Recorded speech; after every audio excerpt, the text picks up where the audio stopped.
In just a moment, you'll hear James Stewart as the six-shooter, just one of the many great stars brought to you Sundays on NBC. Every Sunday, hear Hume Cronin and Jessica Tandy in The Marriage. Sir Laurence Olivier on Theatre Royal.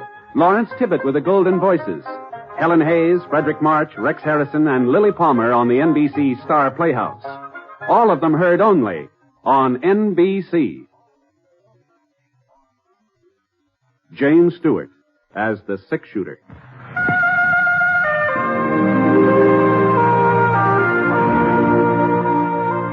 The man in the saddle is angular and long-legged. His skin is sun-dyed brown. The gun in his holster is gray steel and rainbow mother of pearl, its handle unmarked. People call them both the six-shooter.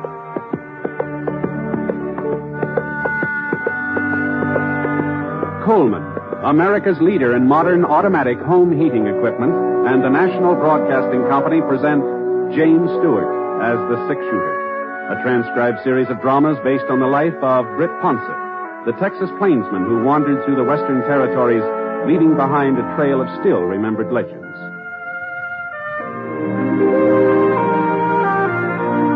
Now, in just a moment, immediately following this important announcement, you'll hear Act One of The Six-Shooter. Have you heard about the Joneses? They're going to Europe for 6 weeks. They'll start in England, then visit Holland, Belgium, France, and Italy. It'll be a wonderful trip, a lifelong dream come true. And someday, it can be your turn to do just as they did.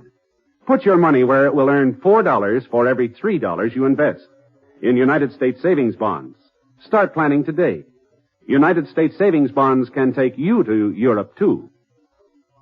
Now, Act One of The Six-Shooter, starring James Stewart.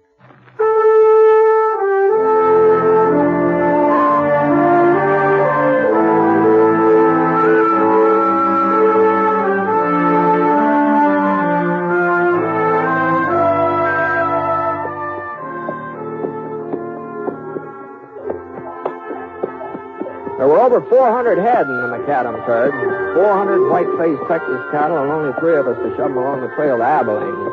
But the McAdams boys had promised me a tenth of whatever the herd brought, so I signed on for the drive. And it looked like I was going to earn the money, too. There'd been a cloudburst the second night out. Well, it sounded like we might be heading into some more bad weather. The sky was all black and purple, and the wind began blowing up little balloons of dust. Thunder made the steers restless. They still remember that first storm. They didn't like the idea of going through another one. All right, come on now. Come on, cattle. Hi-ya. Hi, cattle. I can see the rain now. It hadn't hit us yet. It's still a couple of miles ahead, but I could see it real plain. Streaking down across the sky like little silver lines on a gray blackboard. In the canyon where we were, the sun was still shining. It gave me a sort of funny feeling. Rain and sunshine all at once, sort of like being 2 places at the same time. Right, McAdams, he came pounding up from behind and reined up alongside of me and Scar. Oh. What do you think, Britt? Well, if that wind don't change, we'll be getting wet inside of 15 minutes. Don't look like it'll change. No, afraid not. And I guess we might as well keep on going. It'll be easier to handle if we're out of this canyon when the storm hits. Yeah. I'll ride up and tell Norm. Okay. Norm! Hey! Yeah? Get the lead out. Keep moving. What's the hurry? Is weak enough for you? Do as I tell you. Stop beeping. Okay. Come on, move it. Hey. Norm will speed him up, Britt. I'm going back and see that there ain't no stragglers. Want me to give Norm a hand? No, I can handle it myself. It's about time he learned how. All right, you're the boss. Yeah. Just keep an eye on him, Britt. Sure. That lightning had hit a pine tree about 50 yards up the side of the canyon. And when it toppled over, it started a couple of boulders rolling down the side of the ravine toward us. That was all the cattle needed to set them off. One of the longhorns took a look at the rock and let out a bawl that told the other animals to get out of his way. Hey, stop him, Norm. Stop him before they stand. Life circled around and galloped over toward his brother. But Norm wasn't waiting for him. No. I saw him head up the slope of the canyon, and it looked to me like he didn't intend to stop anything. All he cared about was getting out of the way. So I dug my heels into Scar's flanks. We rode right into the middle of the herd. If I could split them in half, only part of them would tear loose, even in a stampede. Right was in front of the herd now. The lead steer turned off. A couple of more shots, and the rest will follow. There we are. I knew there wasn't going to be any stampede. Not now, anyway. Rife had stopped him just in time. It's nice going, Rife. Somebody had to do it. Yeah. What happened to you? Horse bolted. Almost threw me. Yeah? Guess you were scared. The horse? That's what I said. Yeah. Well, here comes the rain. It looks like this is the tail end of it, though. Probably would have been more in a shower. We better keep moving anyhow. You take over up here, Britt. Norm will riding back with me. Sure. Your horse all right now? I guess so. Okay, let's go.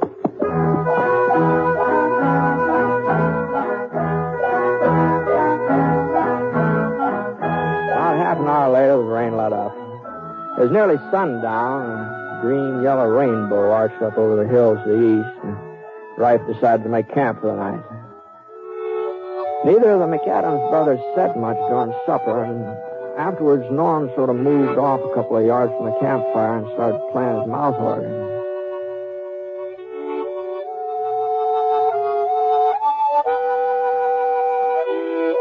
What you staring at, Rife? Huh? You heard me. I don't know what you mean. You've been watching me ever since this afternoon when my horse bolted. You've been looking at me the way you used to look when I was a kid and done something you thought was wrong. We almost had a stampede today, Norm. Almost.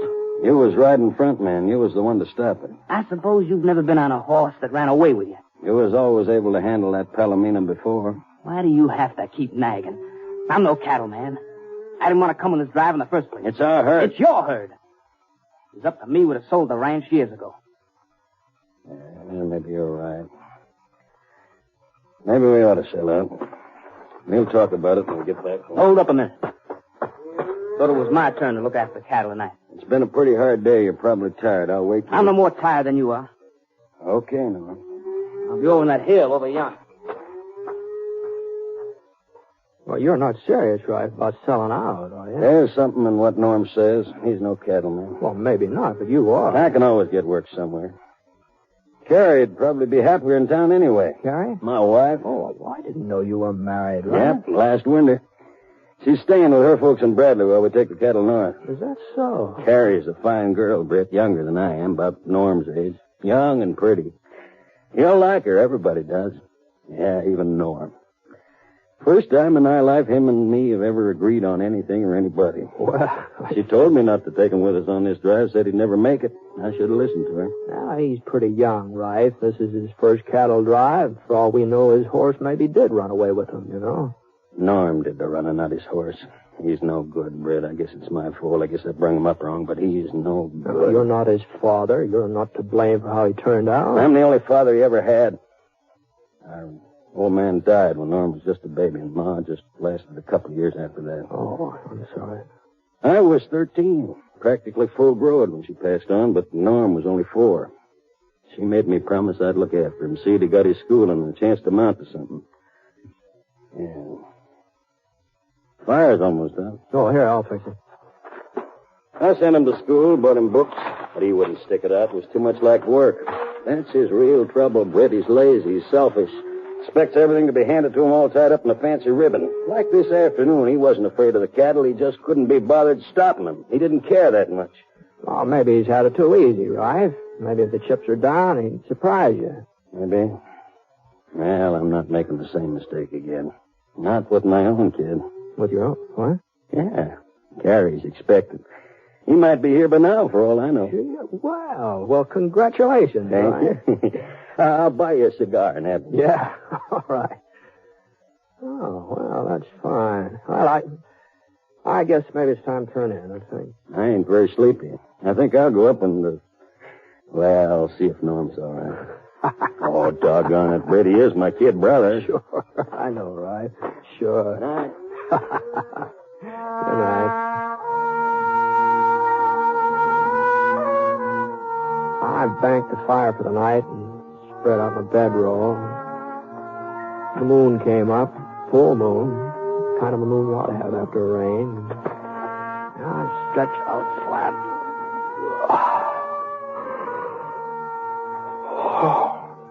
Well, except for a couple of rocks right in the small of my back.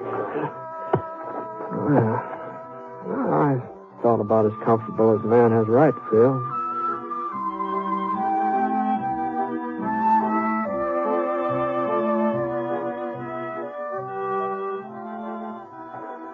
Right? No.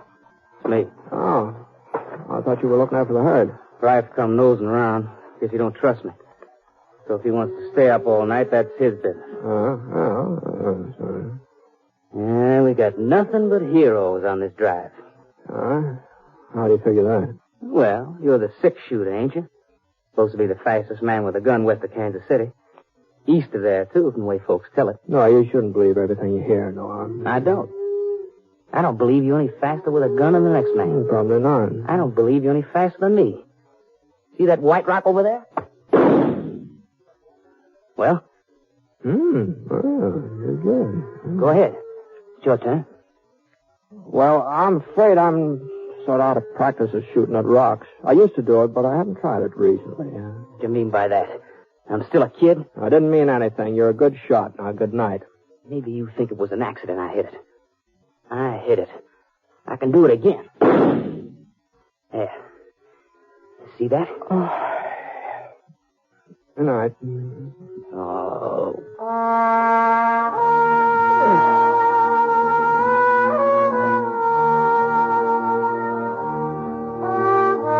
Ground was kind of damp and cold all night, but it didn't keep me from sleeping. And when I finally woke up, the sun was just starting to shove the sky away from over my head. A couple of seconds, I couldn't quite decide whether to open my eyes or not, but the smell of coffee made me make up my mind. Oh! Morning. Morning. Want some Java? Yeah, thanks. Where's Norm? Taking a bath? Taking a bath? Yeah. Found a water hole the other side of the hill. Oh. He'll be back any minute. Trust Norm to keep himself duded up. It wouldn't surprise me if he showed up wearing a clean shirt. Yeah. Well, you can't blame a fellow for... Yeah, what's this? Oh, that looks like a letter. Oh, here, it's yours. Mine? Well, it says Love, Carrie. Isn't that your wife's name, Carrie? Yeah. Yeah, well, here. Read it to me, Britt. What? Out loud. Read me what it says. Well, I'm not interested in somebody else's mail, Rife. I especially love letters. Is that what it is? Well, you ought to know. It's yours, isn't it? No, Britt, it ain't. Carrie ain't never written me. She knows I can't read. It's Norm that had the schooling. Remember, Britt, I told you last night. Yeah, I remember. Read me what it says. Go on, Britt, read it.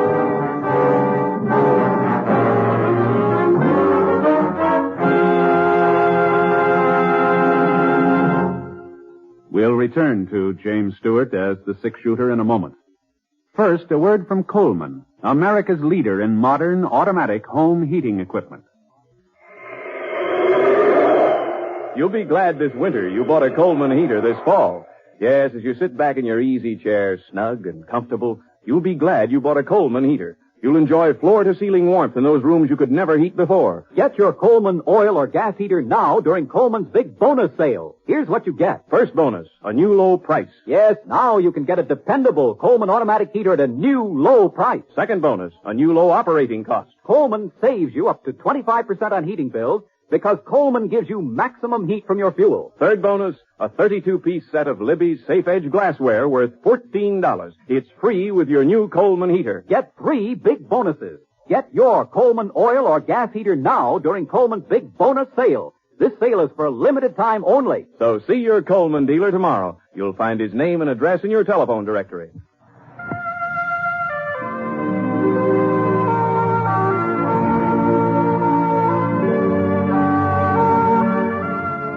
Now, Act 2 of The Six-Shooter, starring James Stewart as Britt Ponsett.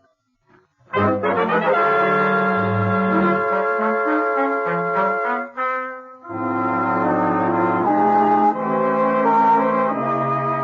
sun was warming the back of my neck as I stood there facing Rife, holding that piece of lavender paper in my hand. I looked down at the letter and then up at Rife again. He was just standing there, waiting, not moving. Not any part of him moving except the vein in his throat that jumped out a little throbs. I'm waiting, Britt.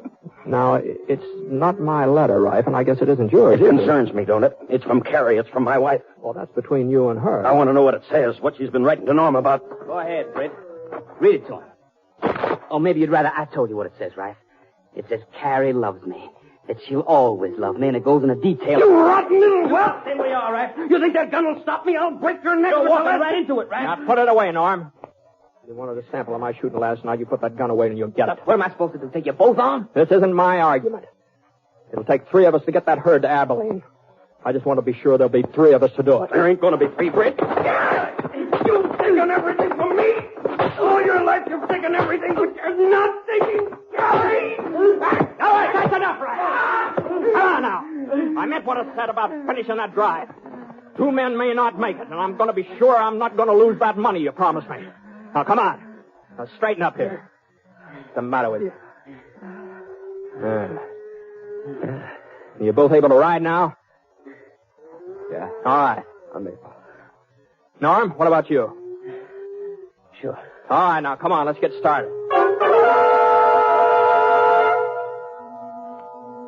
I dumped out the coffee and covered up the fire while Norm got the horses. We saddled up and got the herd underway. Norm moved out to the front, and I stayed in the middle. Rife brought up the rear. I figured it'd be just as well if I stayed between them. I looked back a couple of times, and whenever I did, I saw Rife staring at Norm, watching every move he made. But he didn't say a word. All day long, he didn't say a word.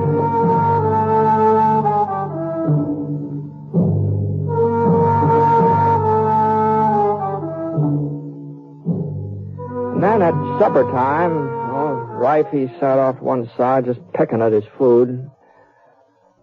I noticed there's nothing wrong with Norm's appetite, though. Any more beans? Yeah, it looks like you finished them up, Norm. Oh? You're kind of hungry tonight, huh? Why not? Just a kid still doing my growing. At least that's what some people think. Uh-huh. Well, as long as you're so full of energy, maybe you wouldn't mind looking after the cattle, huh? Huh? Well, you missed your turn last night, didn't you? Say, you taking over this outfit, Ponce? No. Just a suggestion. I guess somebody's got to run things. Don't look like my brother's holding a very tight rein. See you in the morning. Yeah. Come on, Rife. How about some shut-eye? Okay. Good night. Night. I waited till Rife dropped off, and I closed my eyes. I didn't sleep very long, though. About an hour later, something woke me up. At first, I thought it was a coyote. And then I saw Rife edging off through the brush. You going somewhere, Rife? Huh? Coyote woke you up, too, huh? Yeah. That gun ain't gonna do much good if you're figuring on killing it, Rife. What do you mean? It's empty, Rife. You ain't got no right to interfere. Oh?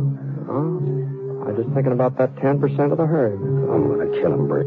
You can't stop me. Nobody can. He's your brother. No, he ain't. Not anymore. Would a brother do what he did to me? I ain't never had anything I could really call my own. If he wanted something, he took it. I never stopped him. But Carrie is my wife. She belongs to me, and this time I'm going to stop him. Oh, hadn't you better wait and talk it over with her? I waited too long already. Why do you think she didn't want Norm to go with us on this drive? It wasn't because she was afraid he'd never make it. She wanted him there, with her. And at a time like this, she's... Oh, Easy now, Rife. Probably want to take over the baby, too, when it comes along. No, come on now. You've got to get some sleep now. You'll feel better in the morning. Come on now. No, I won't feel better in the morning, Britt. I won't feel no better until I'm even with him.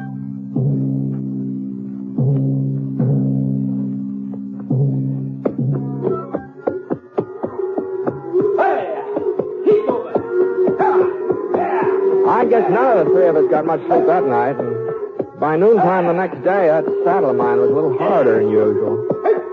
I'd been sort of keeping my eye on Rife. He was still riding behind me. But the sun was getting hot, and I was kind of drowsy, so I just sort of jogged along for the next few miles, not paying much attention to anything or anybody. If Scar hadn't given me a jolt, easy, boy, easy now. I wouldn't have looked around, and I wouldn't have seen that we were coming into a gorge. It was very narrow, barely wide enough for the herd, and the rock walls jutted up at a sharp angle, too steep for a horse to climb. By the time I got my bearings, it was too late. This was just the kind of a place Wright was looking for. I couldn't see him now, but I knew he was doing the firing, and I knew why. He was trying to stampede the cattle. And there in the gorge, Norm wouldn't be able to get out of the way. There was no chance of getting back to stop Wright. All I could do was just jam right into the middle of the herd. Come on, boy. Now, come on. Come on. Come on. Scar fought his way past a couple of steers. I tried to keep them under control, but the ones from the rear started pressing forward in earnest, and there just wasn't no holding the rest of them. And we was right in it now, a real stampede. This was Wright's way of killing his brother, and I wasn't so sure I was going to fare any better than Norm. A couple of the cows shoved against us, almost toppled us over. Scar was pretty certain to lose his footing before we could get much further, and I jerked out my gun. I cleared us a little path, but the cattle plugged up before we get through. All of my shooting was just making things worse. There was nothing to do now but just give Scar his hit, let him run with it. I hadn't had time to worry about Norm. I didn't know what had happened to him. I didn't even think about him until it... Hey, that wasn't Wright firing. That wasn't Wright firing. That was from up ahead. Well, the herd was half crazy now. They'd been shot at from all directions. They didn't know where to turn now. I rose up in my stirrups and looked forward. Norm was holding his ground at the mouth of the gorge. He could have gotten away, all right, but he was holding his ground. I hadn't lifted myself up. Maybe I would have been able to hang on when the cattle twisted around and started changing direction. As it was, Scar held his ground, flattened out behind a rock. That was the only thing that saved my neck. I rolled under him. The cattle, as they swung around, started heading back to the water.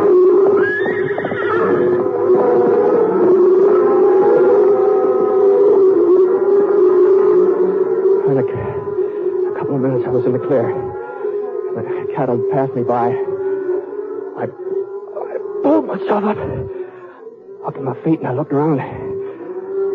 The herd was still out of control. They're charging out the other end of the gorge, and then I got a flash of Wright. Norm must have heard it too. Right! Right! Norm came pounding past me, firing at all the way like a crazy man, trying to get through to his brother. Where are you, Right? Right!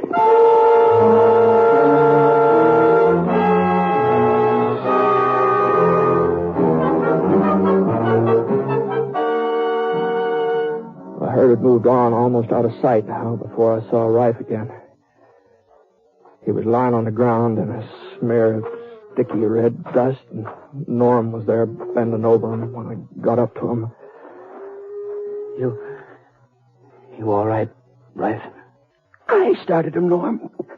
I figured you'd try to get out of the way, but you didn't run. You stopped him. He stopped him, didn't he, Britt? Yeah. I didn't mean for him to turn on you, Rife. I swear I didn't. I know that. I know that. I saw you trying to get through to me. Why did you want to help me, Norm? I started them so they'd kill you. Why did you want to help me? You're my brother. You're all I've got, all I've ever had. You hear that, Britt? You don't hate me? Rife, listen. About Carrie. About that letter. It's all right, Norm. I don't blame you. I don't blame Carrie. But she loves you, Rife.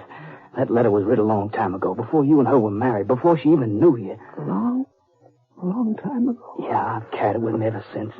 I was in love with her, but she wasn't in love with me, not ever. And when you come along, she realized that she's never had anything to do with me since. I only kept the letter so that I could show it to you, and you got to riding me the way you did yesterday. You're telling the truth. You know I am, don't you? Yeah, I guess I do. Sure. I guess I've known it all along. When Carrie told me about us having a baby, I was so happy and proud it almost spilled over. I guess a man couldn't feel that way if he wasn't sure of his wife. Take it easy, Rife. Now, don't try talking too much. What's the matter with you, Britt? You think them cattle finished me? No, of course not. You said it'd take all three of us to get to Abilene. That's the way it's going to be. All three of us. Sure. You and Norm and me. Maybe a while before I can get on my legs, but you just give me a couple of hours rest while you're rounding up the herd. A couple of hours and I'll be around to...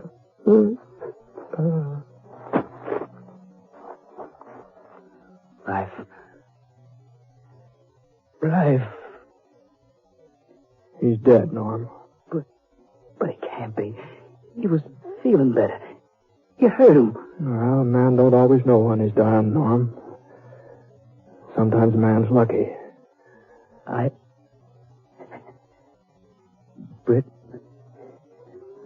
Yeah. It's only kids that cry, ain't it? I guess this makes me a kid. No, I wouldn't say that, Norm. I'd say you've done a lot of growing up today.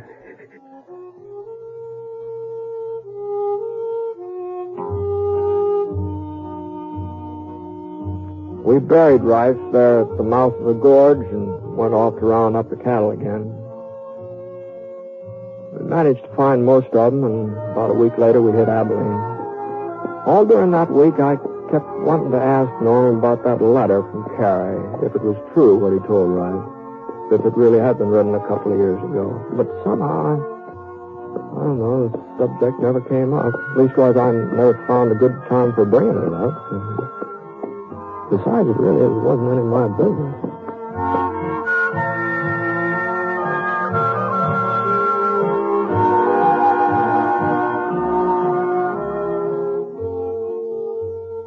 Beginning tomorrow night, Fibber McGee and Molly return to the air in a new series of programs. Yes, beginning tomorrow night, you'll hear those wonderful folks from 79 Wistful Vista, Fibber McGee and Molly, every night, Monday through Friday on NBC. As a matter of fact, this is the week that will see 28 new programs beginning on the NBC Radio Network. And you'll find that an evening with NBC Radio is an evening sure to entertain. So make a date to keep your dial set where you hear the familiar NBC chimes. Your invitation to the best in radio programming.